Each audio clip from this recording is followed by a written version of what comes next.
I was the master of the Fitzroy, working for Engage. At the time, me and my crew were actually captive in Botany on standby. Yeah, so it happened in the morning. So I actually slept on the Fitzroy. That's where I got the phone call from AMSA, and they said, "Are you able to assist?" Diamantina was next to it. That's a much better seaboat. So I got onto AIS on my phone, which is automatic transponder, to see all the ships in the area. The moment I saw the vessel track and what it was doing, I knew instantly that this was a big thing. So yeah, I shot out of bed, got me crew up. I then scaled it straight up to my management because the weather was horrendous at the time. I knew that there was 8 to 9 metre seas out there and it was blowing 40 knots. So I wanted approval that I can go out there and assist because it was past port limits. It was about an hour down the coast. So I waited 40 minutes and we tried to get as much food and get our boat ready and secured and tied up because I knew we were going to tear things to pieces out there. So it was 40 minutes and then I got the phone call from my company to say AMSA is approved, you're free to go. I didn't think we'd get much past the heads. So as we went out, I could hear the radio, VHF on 16 with a helicopter pilot trying to get down, trying to get the crew off him. It didn't matter how, I had waves going over the bow, I had tyres coming over the bow, and then the helicopter had to abort. And I think, at that stage, I just knew that I had to give it everything I could. And so I just put the tug as fast as it'll go, and it started driving through the waves, and it actually held strong. It's a good heavy seaboat. And then I made contact with the captain. I asked how long until he thinks he'll be on the rocks, and he said about 40 minutes. And I told him I'd be there in 45 minutes. So that's pretty much how tight it got. Obviously, the weather closed in even more dramatically, like near the coast, like where it was situated on the cliffs there. It seemed to attract the heavy weather. So even though I had the wind and the rain, I had the radar going, I really couldn't get visibility of the ship until I got about 400 to 500 metres away from him. And so that was quite stressful in itself. So I saw him with his anchor up and then we turned up to it. Now, at this stage, I couldn't see the land. So I could see the ship, but I couldn't see the land. But I knew on my radar the land wasn't far away. It was about 1,000 metres off to my starboard. So I went around the back of the ship and just tried to do a loop around to have a look what the hell we were going to do because he had both anchors out and it was dragging, heading towards the rocks. And we were just on the crest of some of the breaking waves right near the shoreline. So even though I couldn't see the shore, I knew it wasn't far away. The surf was pitching up. So I was speaking to the towage, salvage experts, and my phone was ringing constantly, which I was trying to answer, but trying to hold on to the controls. And I had water coming in through the roof all over the top of me. I had stuff getting wet.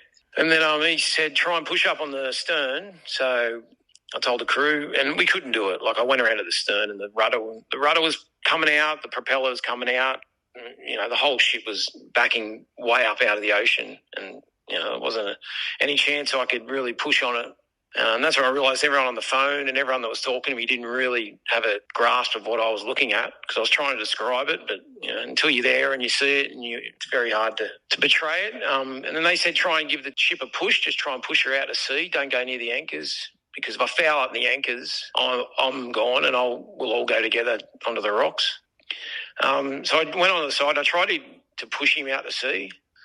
And straight away, it worked pretty well. I was actually moving him quite quickly and I saw the chains go slack and I thought, okay, I've got him here, I'm pushing him. But what happened was I pushed him straight beam on into the ocean and straight away the ship started to heel over and rock and heel and incredibly dramatic, more than I'd ever seen in my life. And all of a sudden I realised that the boat was going to heel over on an angle so far that I was even going to the bow of my tug underneath me has a huge keel, and that's what tugs have. They have big keels under them to create traction for the tow rope.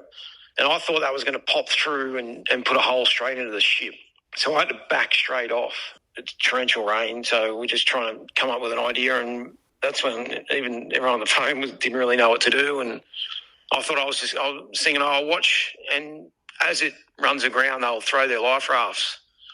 And they'll start jumping overboard and I can start picking them up. But the wind was that strong, 45 knots, probably more, like it was hurricane winds, that any life raft thrown overboard would have been hit by the wind and taken ashore with it. So there was absolutely no chance that this crew were going to get off that ship alive. And I was talking to the captain on the radio what to do.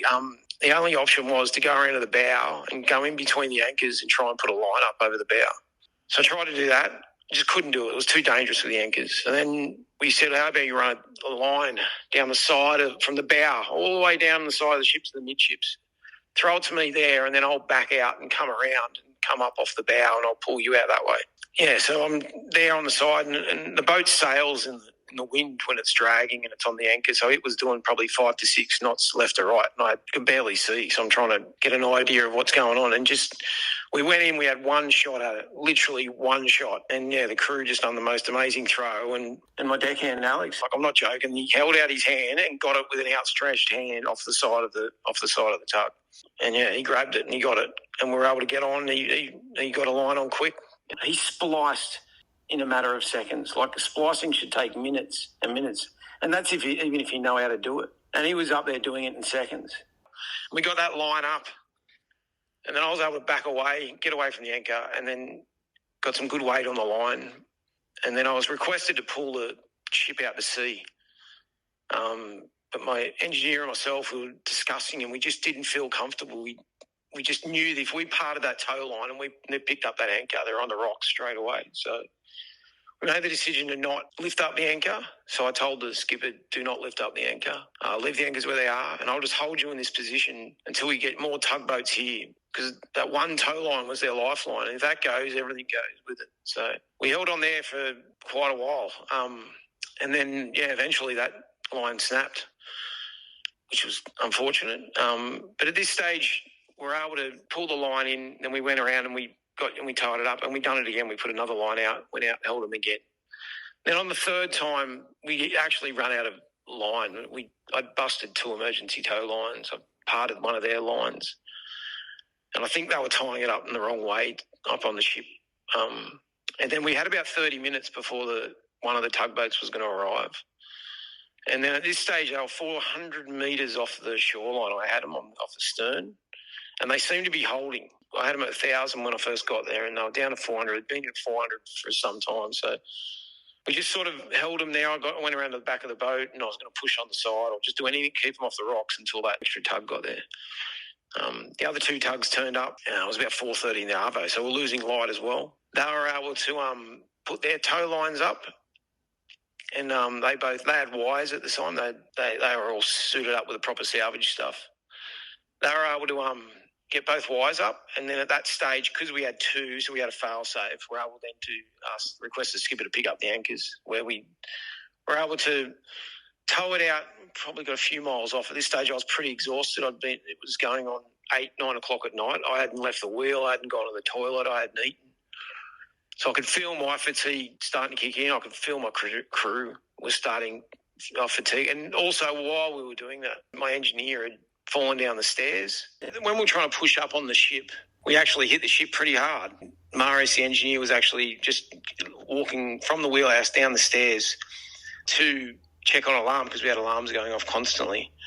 And he just slipped, and it was a big bump. The tug was going crazy. So, he just, navigating a set of stairs is near impossible. And unfortunately, he had to do it and tore his knee and he ruptured his shoulder. But I said, are you okay? And he came up and he rested his leg up. He just said, don't worry about me, I'm fine. So I just pushed it to the back of my mind and we just got on with it. And it wasn't until the next day that I realised he was injured. Purely because the adrenaline was kicking in. This whole time, everything goes in slow motion. So everything was really slow. In the next few days when I got interviewed by everyone, I struggled to remember and really understand what had happened that day. It wasn't for a few weeks and even months when everyone forgot about it that me and my 2 crew were able to catch up and have a drink. And we sat down and went through the whole thing, and they were able to remind me of what happened that day and all the things that I did, and I told them all the things that they did. And that's when it all sort of come flooding back and got quite emotional of what happened that day and how risky it was and how much water was going over the bow and the stern and how much we heeled over and how risky, the tyres going, and the tug was on its limit and all these things that were going wrong, alarms that were going wrong, and everything I've forgotten about. So to me, it was quite amazing how your body's able to kick in the adrenaline and just sort of slow it right down and just bear with the essentials. I wasn't that emotional at the time when it was happening.